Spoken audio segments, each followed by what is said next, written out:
Segunda tava tudo bem. Eu planejava nossa vida. Uma hora atrás eu vi que terça virou despedida. Subimos sem pressa no elevador.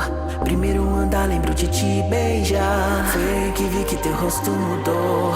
No sétimo andar você não quis ficar. Eu não vi chegar o fim. Nem pude explicar. Cê não me ouviu. Não quero encarar que acabou assim. Não pude evitar. Sem mim você seguir. Eu digo tudo que devia guardar e guardo tudo que devia falar. É que eu me entrego muitas vezes sem pensar e me atropelo por amar sem questionar.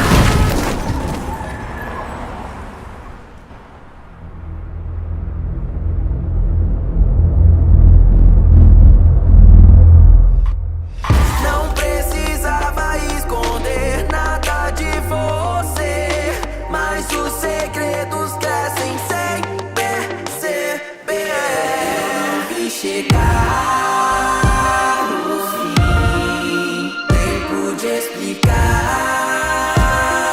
Cê não me ouviu, não quero encarar que acabou assim. Não pude evitar. Sem mim você seguiu.